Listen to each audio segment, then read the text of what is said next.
Welcome to the Guides Angle, a full-time fishing guide's view on all things related fishing, both fresh and salt water, where we discuss interactions with customers, the behind-the-scenes day-to-day grind, and even, yes, things we like and don't like within the guide business. I'm your host, Michael Littlejohn, with co-host Terry, and sit back now, relax, enjoy, and let's get right into this week's episode. All right, well, here we go again. I'm ready for this one. You are? Yeah. This is going to be a fun one. Okay. I'm good. We're following up on a bunch of news, a bunch of cool stuff going on in the guide fishing world. You know, there's a lot of people in the world that don't even know what a fishing guide does. Don't even know that that's a profession, a career. Yeah. I talk to people all the time in the grocery store. Yeah. One of our shirts we wear says, the back of it says fishing guide. It's like in bold letters. Yeah. And we do that for purpose because a lot of people, if they know what it is, they like to stop, talk, and before you know it, you know, you might get taken fishing like we did at the hardware store this past week. Yep. But there's a lot of people that ask, what is a fishing guide? It's a fishing guide, yeah.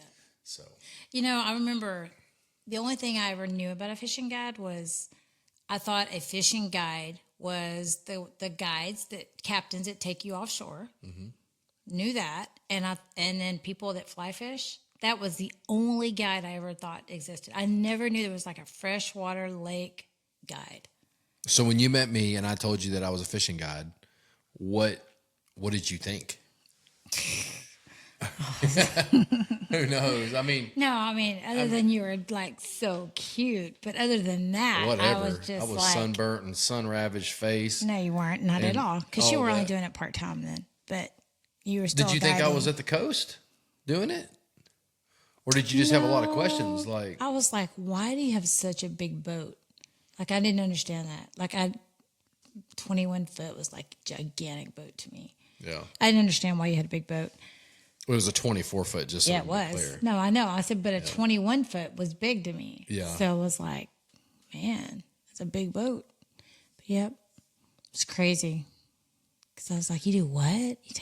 And I didn't know what a hybrid was. Remember the first time you took me fishing? I caught one. We were fishing at night. At Cedar Creek, yeah. Yeah, and I didn't know what a hybrid was. Folks, it is the Guides Angle podcast. Yes. We are going to mow down this episode. It's going to be fun. We got a lot to talk about in the guide world where we break down the things that we like, that we don't like, things that are news in our industry. There's a lot of news. There really is more news than normal. I know. All kinds of stuff. There's all kinds of weird news, and then there's like lots of records being broke. There's like, you know, it's spring, so like there's a lot of different types of fishing guides out now. You know. Yeah, you know, this is the time of year, and you know, when we were first starting the business way back in the day, you know, you start off in April, May, and you think, oh my God, this is great.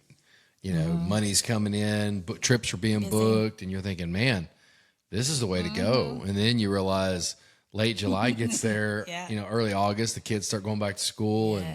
And then all of a sudden the phone stops ringing and you're going, man, what happened? If you're a guide, especially like a freshwater guide, it could be anything. In August when school starts, it's like the brakes are on. Yeah. It's like, it's crazy. Yeah, you got to really condition your customer base to, because the fishing's good in August. The fishing's good in September. The fishing's good in October. And so you've got to condition your customer base to overcome that lull. You know, and that's, you know, part of that is, you know, trying to tackle your young moms and dads that like to fish with you in, you know, June, July. Those aren't your people that you try to target. You're trying to target more of your retired folk that, you know, can fish during those times of the year that they don't have to worry as much about kids. Yeah. But, you know, you work on that during the year to try to make sure you get those kind of trips on the books. A, because it's good fishing then, and B, because, you know, a guy's got to work, you know, so. It is. And I think that's, you know, there's a lot of guys that, especially, I think most of them are saltwater guides do this, but don't they do hunting in the winter?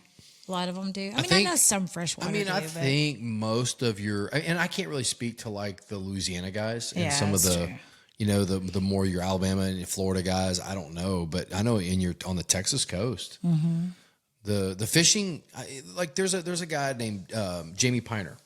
He runs out of Galveston in the summer. He runs down in Baffin in the winter, I think, or maybe he runs in Galveston in the winter. I'm not sure. And then he runs at Port O'Connor in the fall. He's real nomadic in where he guides, but he follows kind of like we do. He follows the fish in different areas at the different times of the year, which is pretty smart. But to your point, a lot of guides take Port O'Connor for example. In the winter, it really really slows down. Your trout and redfish guides, and so they're hooking it up with ducks and the geese, and they're doing hog hunting, and they're look at Jonathan Doogie. John he kills it during the year, during the spring and summer for fishing. This is a guy at Port O'Connor, and then he really runs it hard in the winter doing hog hunts and deer hunts and stuff like that. So he's a good guy too. Yep. And customers love him. Like if you're not fishing with us, we'll refer you over to Jonathan, or we'll refer you over to Mr. Captain Peel. Robert I mean, there's a Peel. few guys down there. There's a few guides down there. There's not a lot captains down in Port O'Connor that are offshore. Oh, there's hardly any offshore guys out of Port O'Connor. I think if I'm correct, now someone's stand me if I'm corrected.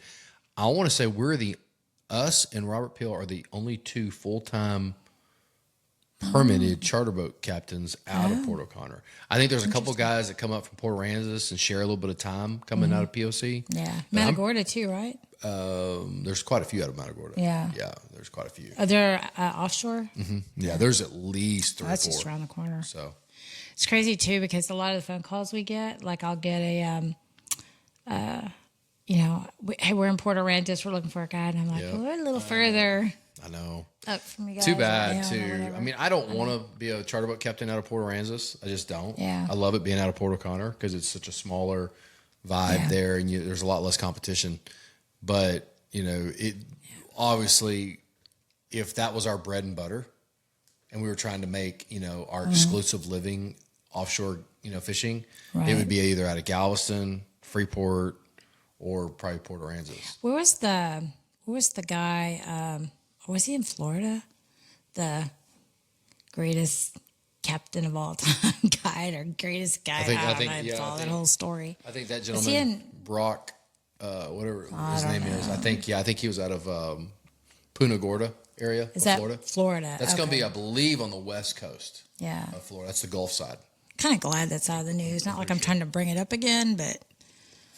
Jeez. You're bringing it up again. I know. I said not like I'm trying to bring it up. To bring it up. I wasn't trying to bring it up. It just kind of reminded me of another captain in another area. Yeah. So. Yep.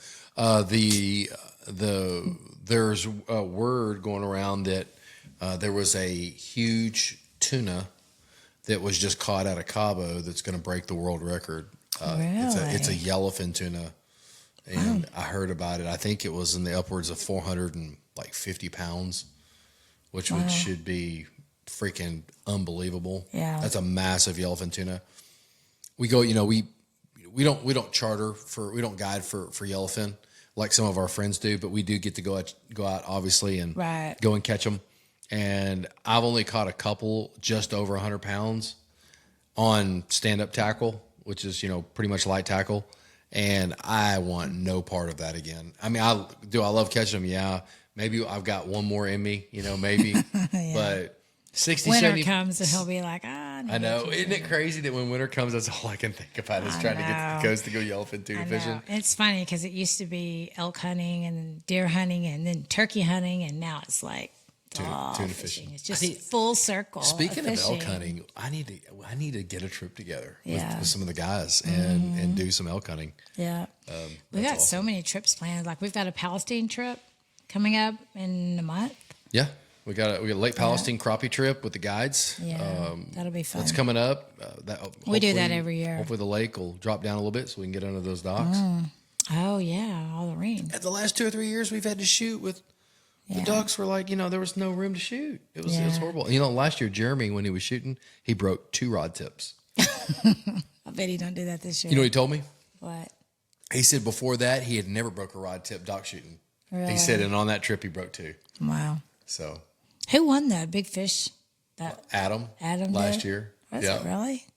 He caught like 2 fish or 3 fish on that whole trip, and one of them was the big fish. That's funny. And I think Jeremy or Noel had to tell him he had the bite because it was falling and it thumped it, but he didn't quite realize that he got bit. He's so fun. And so Noel or Jeremy was like, set the hook. And he set the hook, and it ended up being like it was the biggest Big crappie. Yeah, it won him $100. We love doing that. That's something we look forward to every year. It's kind of it's funny how like it has like come full circle because it's like we kind of have a routine with the fishing that we're doing now. You know, not only for the guide service, but just with our guides and then us. And you know, it's just every year now we go to Palestine. Every year we do the tuna fishing. Every year, just and so forth. Well, it gives you something to look forward to. It's just like anything else. We're a little bit different. We run 5 boats full time, and it's one of those things where there's a lot of moving parts in our business. And it's nice to take a break with the guys, our team, doing something other than are we still fishing? Yes, but the truth is that none of us really fish. People hear all the time, oh, you don't need to go fishing. You're a guide. You fish all the time. No, we don't.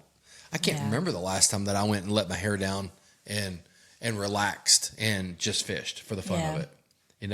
Other than like pre-fishing, I mean but you're stressed. I mean, you're looking for fish to try to put your customers on the next day. It's just different when you don't have an agenda, you don't have a reason. You're just out there enjoying it, and it just doesn't happen enough. So I always look forward to that trip. That's a really fun trip. That is a lot of fun. We always have a good time. Yeah. It's fun. Why don't you give a fishing report? It's been a minute. A fishing report? A fishing report. How? I mean, you do the Texas Parks and Wildlife, Lake Tawakoni fishing report, right? Right. So let's do a fishing report. So do you want me to read the report? No, you know what the fish are doing. You want me to do it? I'll do it. Well, no. I mean, I'd love to hear you do it. Go ahead. Oh, you mean just make it up? Well, you know what's going on. No, I mean, I'll read the report if you're going to read the report. Silly. He's being naughty, y'all. He's not being nice. All right. So the opposite side of my little the listeners here, if you're listening to this podcast and you're driving somewhere like to California or something, you're listening to this podcast, this episode, this report is good for about the next 3 or 4 days, and that's it. But for the sake of taking up a little bit of time on this episode, I'll give you guys a cool little report. The fish are definitely in a spring pattern. There's no question about it. They are munching on shad right now. Our shad spawn just started on the lake. So as a matter of fact, tonight will be 64. It'll be the first warm night into the shad spawn that we've had. I expect tonight crazy things to happen on the lake. Yeah, I think talking about that. The shad are going to move up. Tomorrow morning, we're going to see them floundering all over the rocks and spawning all the props on the boats and everything else. And with that, the hybrid striper and the white bass they're right behind them. They're getting super active. They're just about done with their spawn. Most of the fish that we're cleaning, the egg sacs, most of them are about half gone. So the fish still have eggs in them, but they're honestly, for practical purposes, they're about done with the spawn, which means they're really going to start moving towards feeding heavy. You're going to start seeing birds work on the main lake. You're going to be wanting to have yourself some RSR lures and some plastics, and you're going to be wanting to throw, swim baits and some slabs, stuff like that. There's not a lot of schooling going on there. I mean, a little. There's very little, yeah. But you don't see the schooling until the fish lose their eggs.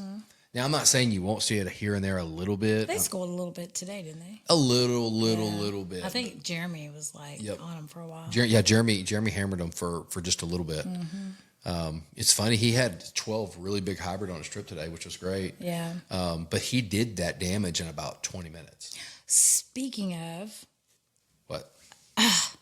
So I don't know if you guys saw this, but we posted a little short of a trip, and we'll finish the fishing report in a minute, guys, but we posted a little short on YouTube and TikTok and Facebook, whatever, social media, and we got ate up, and we get eat up all the time by people behind their keyboards, which is fine, whatever, say what you want to say, but it was so...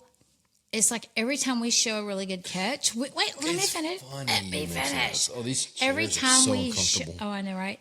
every time we get a really good catch, and we get a video of it because we're proud of it, and we get eat up like by people saying the nastiest things. I mean, It's just not that bad. People are just they're armchair quarterbacks. No, they're whatever, but they say mean things. Like, really? Ask me, out of all those fish, how many people there were that caught them, instead of just being nasty behind the keyboard. Well, I think, I don't do that. I don't either. But I think there's just a big group of people that have something to say, but they don't want to say it to anybody's face. Yep. But they don't mind saying it behind a computer or a phone screen. It's just like, if I saw something that maybe I didn't like, I personally wouldn't go in the comments and just be nasty. Like, people can be nasty. Hey, look, my mama taught me at a very young age, and it stuck, for the most part, it stuck pretty good. If you don't have anything nice to say, then just don't say anything at all, unless it's something that's really, going to protect somebody, like with my son or my daughter. You want my phone? Yeah, I'm going to read some of the comments. No, I want to give you guys I'm going to say idea. something to my kids if it's going to, protect them. Of course. But as far as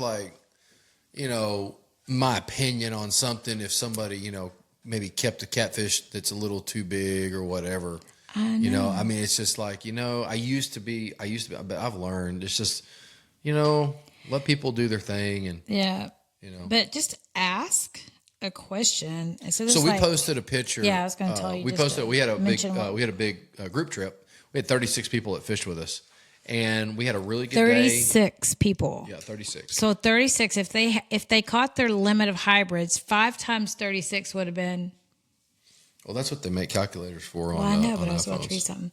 5 times 36. 36 times 5. That's 180 hybrids. Now do 36 times 25. And 36 times 25? Yeah. That's 900. They would have had 900. If they caught their limit, they would have 180 hybrids and 900 sand bass. How many white bass did they have? We had about 250 to 300. And how many hybrids? 131. 130. So they didn't limit out of all those people. But no one asked that question. No one said he made a comment about that. Well, most people felt like we were over our limit. And that we were, raping the lake, and that we were, where is it at here? Kind of stuff. We have time. I just want to read some of these. It kind of cracks me up. There was like 40,000 views on this one on there. You probably want to hurry. Why? What's the rush? This is ridiculous to keep that many fish. Just keeping them because you had to pay for a guide. Keep what you can eat and let the rest grow up. This is what kills the lakes. Respond to that, sir. I mean, here's the deal, right? Is that, if you look at the picture, it looks like a lot of fish, but my goodness, if you look in the background of the picture, there's a lot of people. There's 36 people standing back there. Here's the deal, right? When we bagged up all those fish, we made sure we made sure we put all of those fish in 36 bags, so that everyone that fished, 36 people, could take home a bag of fish. Right. Well, we used gallon bags on a lot of our trips with like 4 or 5 people. Everybody takes home a stuffed gallon. Out of 36 people with 36 bags of fish, we got a half a bag per person. So in theory, really, they took home less fish than what you would normally take on a regular guide trip. Sure. So, and then this one's like, that's why the lake is being depleted, and that's why the bank fishing sucks now. I don't know, man. Sorry if your bait fishing sucks. You're just not fishing the right spots. I'm telling you. Or maybe with the not right bait. I see a lot of little fish that could have grown up to be bigger fish or breeders.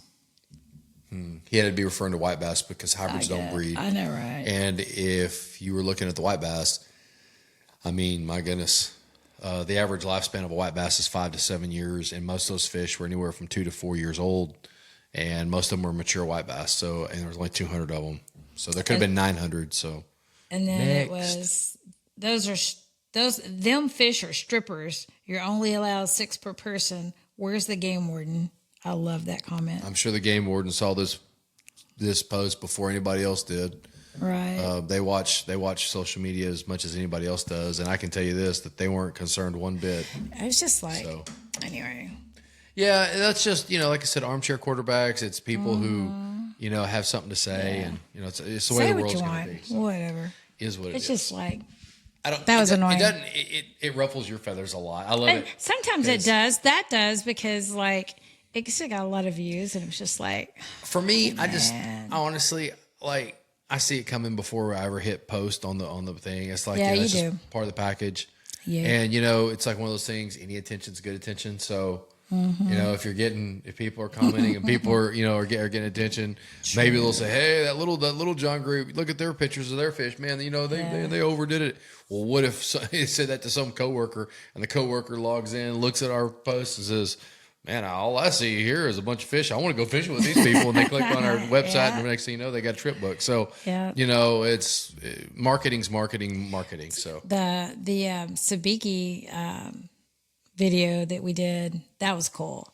That has like 800,000 views right now. Yeah, it's only crazy. it's less than a week old. It's going to be pushing 1 million views, and it's something that I always wanted to do. It's something that we do at the coast all the time. Yeah, we don't even think anything of it. I've had it on my boat for over a year to use, and I never had a chance to really tie it on. I've always been busy. And the other day, I was sitting on my boat, and I wasn't looking for it, but I needed some tackle, and I was in the catamaran, and which is our offshore boat that we don't typically try to run on Tawakoni unless we just have to. And I popped up my seat, and sure enough, it was just staring right at me. And we were right on sand bass in deep water, which is when you really want to use it, in deeper water. And I thought, why not? Yeah. So I rigged it up. Of course, my customers were like, man, that's got 2 hooks on it. And then you open up a little bit more. That's got 3 hooks on it, 4 hooks, 5 hooks. It's got all these hooks on it. And so I rigged it up, put a slab on the bottom for the weight, gave it to the customer, dropped it down, like the second drop down. We hooked up and had 4 fish on it at one time. That is so funny. And probably could have caught more if we'd have tried. Yeah. So it's fun, but it was cool. That was cool. really cool. It's fun. It's not a daily driver. It's not something you're going to want to do all the time because they're very dangerous. They stick you. They're hard to deal with in the boat. Yeah. You got it just, once you use one if you get 4 or 5 sand bass on there, once you use one, it's like the rig could be it can be messed up. Yeah. Blue runners, which is what we use them for on the coast, that or butterfish, hornbellies, for our fishing at the coast. That they pull harder, especially the blue runners pull way harder than sand bass. So if you get like 4 or 5, we call it a stringer, a stringer of blue runners up on a sabiki. By the way, if you're listening to the episode and you're not watching, but you're listening, you're probably wondering what the heck is a sabiki. That's actually a Japanese name. It's a bait catching lure. Basically, it's monofilament that's about 10 foot long, and then it has these tiny little fly looking jig things that come off about every 10 to 12 inches. So it's like a line with a bunch of jigs, and then you put a weight at the bottom so it fishes vertical, like 3 or 4 ounces of weight, a lot of weight. And then you drop it down by the oil rigs or on any kind of like shallower structure. And those baits that you're going to use to catch like amberjack or barracuda, snapper, or whatever, you're catching those live, put them in your live bait tank on your boat, and then you're ready to go fishing. So, But it worked great for the sand bass, for the white bass. It's so funny too, just because when you getting ready to go offshore and you stop and you catch bait, people love doing that. Well, excuse me. It's funny you mention that because I've seen both sides of it. Now, at the end, what you just said is how it always ends up. But I typically get growled at a little bit. We'll be heading offshore and we'll stop at the oil rig and I'll get 1 or 2 of the guys say, hey man, everything okay? Yeah, we're going to stop and catch bait. Catch bait? I thought we already got our bait. We got squid. I said, we're going to need live bait. Man, that's not something that y'all catch before the trip. So we don't have to take our time to catch our bait. Man, I've had them say that before. Really? Oh yeah. They're like, dude, this is like, it's an expensive trip. But after they start catching it, they really enjoy it. And then when they kind of see in the bigger picture, the bait can only be caught offshore. It's not an inshore bait. It's an offshore bait. How are you going to, minus having your own dock with your own bait station at your dock, how are you going to harness and catch 20 or 30 blue runners out in the ocean, 10 miles offshore, and then somehow go out and do that and then bring them all the way back and put them in some bait tank at some, somewhere, I don't know where, and then keep them alive so you can put them in your tank the next morning and go fishing. It just don't work that way. Yeah. Nobody on the Texas coast, minus somebody that maybe has, a bait station of some sort. Or, you live there and you live there and you have the ability to try to make something work. Tank, yeah. So. But anyway, let's finish the report. So we did the hybrids. The catfishing's really starting to get good. I know we had a cooler full of good eating size blues. Those blue cats, those eating size blue cats are really biting good now. Yeah, actually, Terry here is doing a great job giving this report. So why don't you just keep going, babe? Well, we are catching blue cats in shallow water right now. Windblown points, I'm guessing, and on cut shad. I don't know. I haven't fished for them in a minute. Sounds like a wiener right there. I'm just guessing. I like it. Yep. And the channel cats that bite ought to start picking up soon too. May, right? I know they're catching mid-May. No, you're right. Absolutely. May is the time to do that. Mm-hmm. Absolutely. So we were on a lot of catfish trips in May. Yeah. May, June, July, whatever. All summer, all the way to November. Yep. The shallow water blue cat bite's probably still in the show right now. Yeah. The hybrid striper bite's really good. The white bass bite's really good. Yeah. The largemouth bite is really good. We just had a big bass tournament on Tawakoni, didn't we? Several tournaments. A lot of tournaments. Yeah, we had a big high school tournament. The high school tournament. Media. That was terrible, though. TFO. They had a horrible wind. And it was that was a tough one. Yeah, I felt sorry for those young men. Yeah. I mean, it was 25-mile-an-hour winds out of the northwest, and it was nasty. What's the crappie doing right now? That I know you've caught a few on the bridge, but they're coming off the spawn. Yeah. They've been up shallow. And we had so many days where it was like shallow, then, the cold front. But they're finally getting done with their spawn, just like everything else. And I love that it's warm now. We had that cold front come through about 10 days ago. We had all that rain, all that wind. We had literally maybe 70 trips cancel. I mean, really, five boats a day. Some of them were doubles. That was times terrible. 10 days, and it was awful.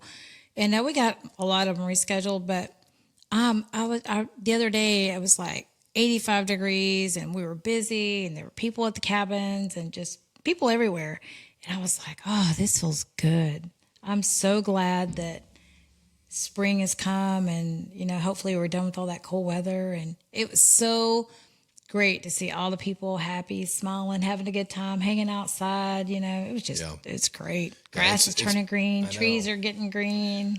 Yeah. It's spring. Absolutely. Speaking of spring and speaking of fun and speaking of tomorrow, we have a TV show that we gotta shoot, and that's going to be kind of fun.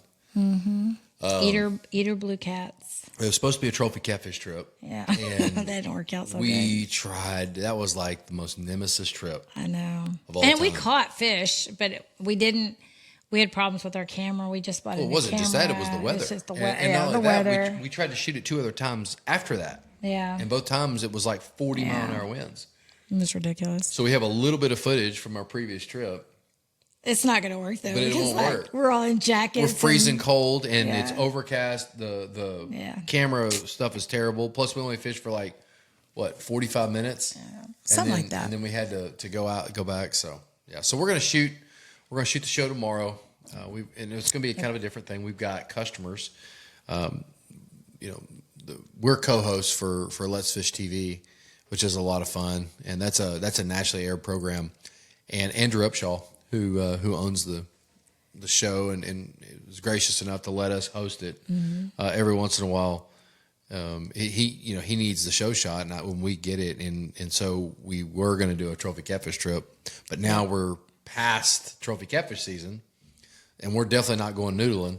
Mm-mm. So we're going to do an eater. I would never do that. An eater blue cat trip in shallow water. Not put my hand in anything. I can't see where it's going. Oh, yeah, I know. Not doing it. Yeah. Chase will take you. Chase will take you. I'm good. It's what he does.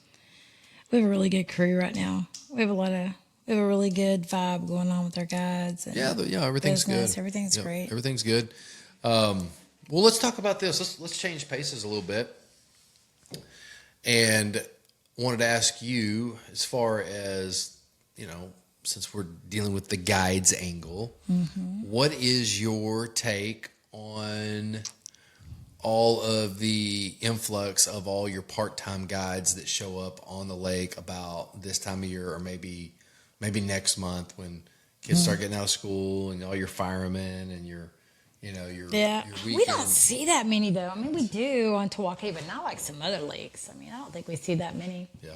But So- we've got. I mean, my what's take your is take on it? everybody's gotta do their thing. I mean, if there's a lot of people, a lot of men and women, I'm sure women too, but who see what we do and they think it's really glamorous, And I say we, I'm retired, but like, see what you do. They think it's glamorous. Like, oh, I want to be a fishing guide, and all I got to do is have a boat and a guide's license and take people fishing.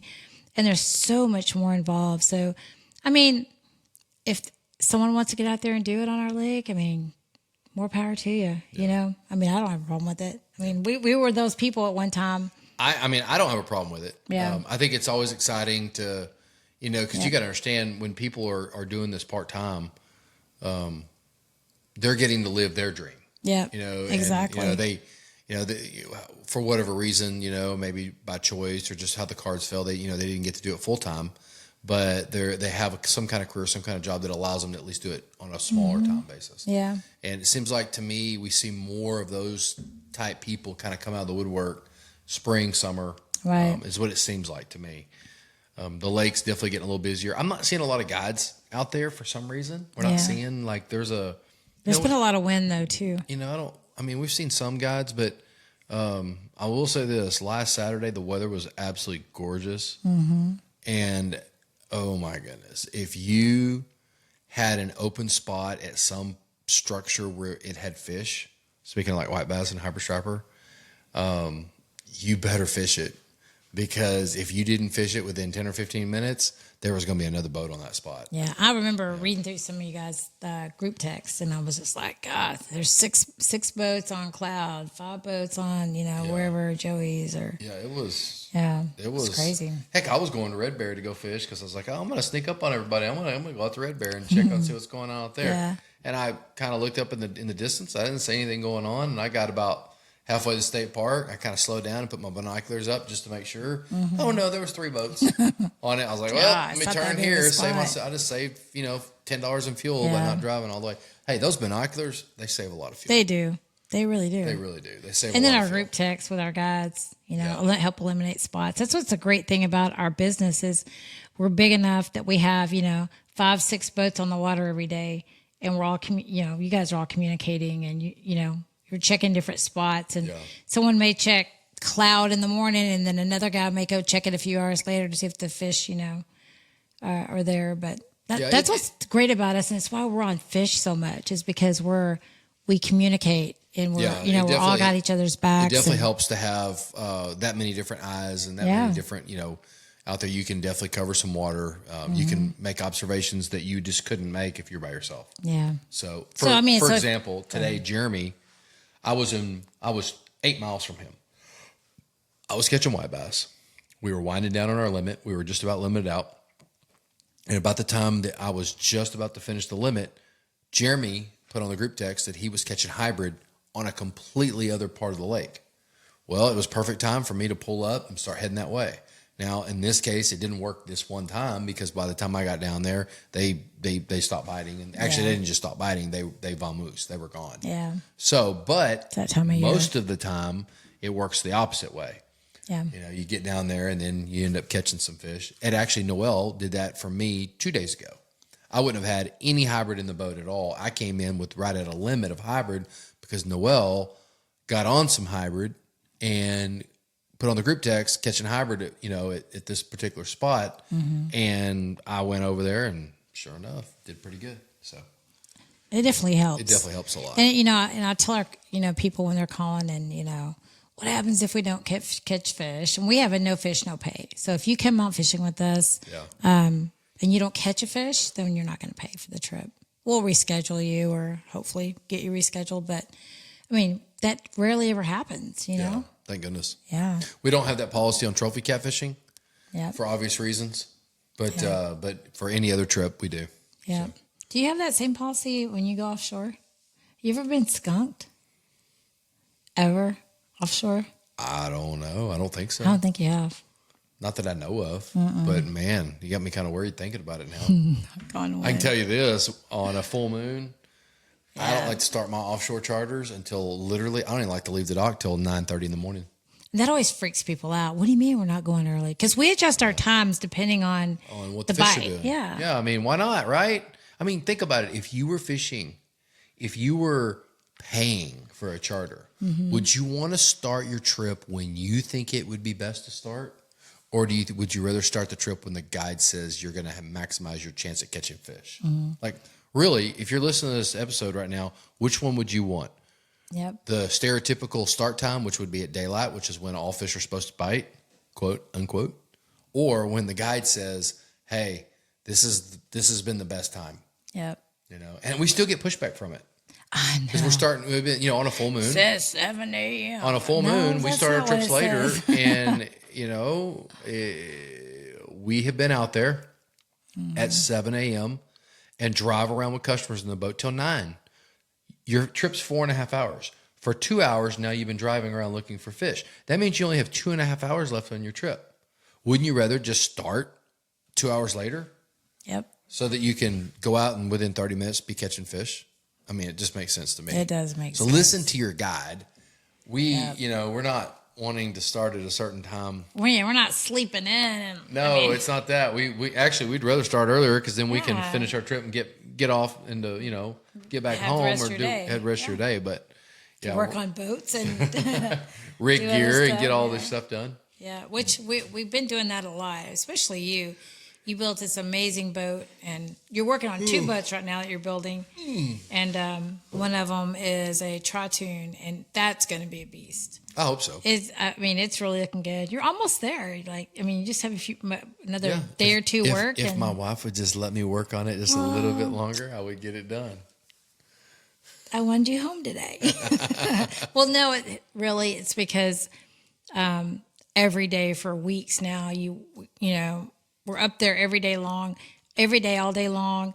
And then you're fishing, and then when you're done, you're cleaning fish, and you're working on, cleaning your boat and getting ready for the next day.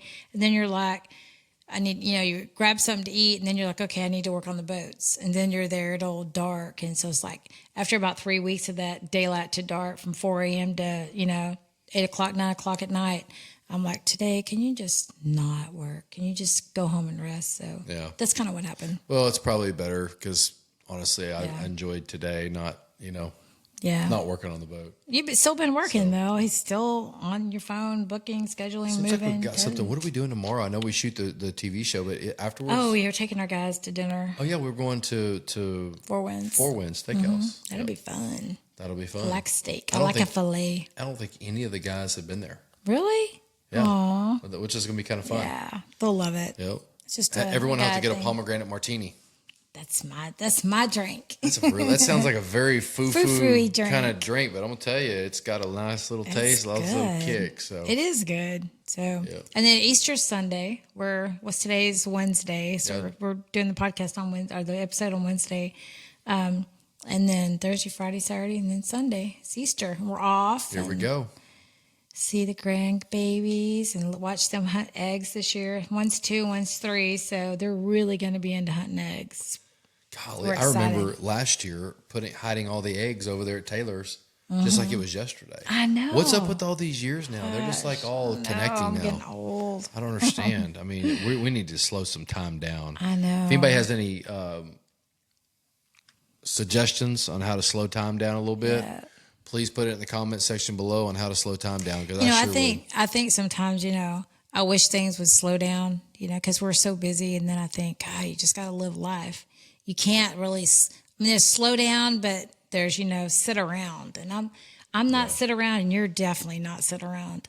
Just like, if I'm home for one day in the afternoon and I'm just, doing laundry or getting caught up on housework, I feel like, I've missed so much I could have got done elsewhere. It's the weirdest thing, but Yes, we need to slow time down a little bit. Speaking of that, I got to get a boat list out here in just a minute. Yep. Sure do. Well, we can cut this one short. Yep. One more thing that we wanted to talk about, and then we'll let's jump off of here, is the lodge that we operate out of, Open Water Lodge, is possibly looking at putting a pool in. Yep. We never talk about the lodge. And I bet a lot of people that are listening to us, think we're guides or fishing or you're whatever, but we never talk about the lodge. We should talk about it and tell people what we have. So tell people what we have. I don't know about all that. There's a whole... It's so great. It is. It's a great... I mean, it's great. it would be, if you're listening to the episode and you're hearing us talk about our lodge, we have about a 5-acre little point that sticks out on the main lake of Lake Tawakoni, and there we've built 4 cabins. They're 3 bedrooms, 2 baths each, and they're finished out pretty nice. When I first it was my idea, they were going to be prefab, cheapos, deer hunting kind of style cabins. That didn't work out. Well, Mama found Pinterest and some other things, and then all of a sudden, oh my God, we were hand building them, spray foaming them, putting freaking granite countertops in them, hardwood floors, tiled showers with glass doors. And so, guys, check this out. These are waterfront cabins, and we built this place, especially Michael, to set up to fish. So you have a spot for your boat or boats right by in your cabin with a plug, water, charging station. Charging stations, place to wash your boat. You walk around to the front of the cabin. It's literally steps away from deep water, and right in front of your cabin is a giant fishing pier that we bait. We catfish, we bait it. Customers clean their fish on it, which brings in other fish. We have giant LED lights on the front of it. Stadium LEDs. We have green lights underneath it. We have 3 different groups of men. We've got Curtis Grubbs. We got Shane Potter, and we got Billy Jerome. Yeah. Those, and there's probably more but I mean, for sure, those 3. Yeah. And I guarantee you, right now, they are all down on the dock. And they're catching fish. And there's this, lights on the water, the bait's running, it's spawning. Well, we built the place to accommodate fishermen. Yes. We have an amazing boat ramp that's a 2-lane boat ramp that doesn't have holes in it like a lot of boat ramps we've been on. It's just a great boat ramp. You're not going to have to worry about it when you back your boat down. There's a landing dock right there. And everything is just set up for fishermen. We have a little store there. We have a hotel, 8-room hotel on the property that's beautiful. So, and then we have our giant lodge, which is like this massive house that's on the property that's waterfront that, sleeps like 12 people and has a pool table, a big TV, a chef's kitchen, outdoor area, rocking chairs, Adirondack chairs, fire pits, jacuzzi, grills, hot tub, everything. It's so beautiful. And guys, if you want to, and girls, if you want to take your family fishing and you want to spend the weekend fishing and bring your boat, and your wife can sit in the cabin and sit on the porch and drink a glass of wine and read a book if she didn't fish, and kids can run around and play, it is the best place ever. Speaking of the wives that come, and by the way, I think that's been one of the successful points of the lodge, is that it's built nice enough that if the guys get to come and they get to bring their wives with them, which, guys, by the way, you get to do this a lot more often if the wives get to come, because that's just how it works. Yeah. And this place is definitely going to make your wives happy. Everything's clean, very comfortable beds, very clean restrooms. It's just kind of like being at your house. But one of the things that has come up in the past, and what brought this up right now, is when the guys go and fish. A lot of times the girls and the kids go fish too, but a lot of times they don't. And when they don't, what is there to do? Well, there's a lot of fishing. There's a fishing pier. You can go for a walk or kids whatever. Go swimming. We rent those giant but aqua pads. The truth is there really isn't a lot of extra things to do, which is why we're looking at doing our pool. So that been chomping at your feet to try to make you do this. Like, I've been wanting to pool forever. Yeah, well, it just hasn't been in the cards. Yeah, it's God's timing on everything. We're meeting with our pool guys in the next couple of days to go over kind of how. We and just where. don't know what we want. We don't know. We've got one guy that does a gunite pull. We've got another guy that does a fiberglass pull, and we're like, oh, we don't know. So we're gonna talk to a few guys. We're gonna get a couple of quotes and Yep. go from there. But We got we're a lot excited. we got a lot of elevation to deal with. We got some drainage to deal with. Obviously, we're waterfront, so we've got SRA leaseback stuff that we've got to deal with. So there's a lot of moving parts. It's not just a small a home that's going to go put the pool in the backyard. Yep. There's a lot of stuff going on. It is. We're excited. So if we get a pool built, that'll be great. Yep. So, and if we don't, well, we'll figure out something else. We'll do something else.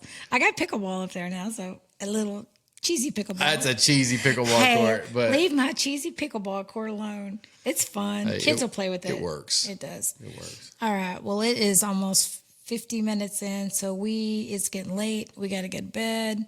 We appreciate you guys taking the time to listen. If you listened all the way through, we really appreciate it. And what else you got to say? That's it. All right. Let's look forward to the next episode. Yes. And if there's some topics you guys would like to hear us talk about, then why don't you guys put those in the comments below? Yes. And we definitely would entertain the idea of doing something along those lines. And we're trying to set up a studio upstairs at our home that we're busy doing remodeling. So it's been kind of tough to do these episodes, but we're working on it. Let's get her done. And we're going to have some guests come in. We're not there yet. We keep saying it, but we will eventually. We will. All right. Well, we appreciate you guys listening and hanging out with us. All right. Let's go. All right. Bye. Adios.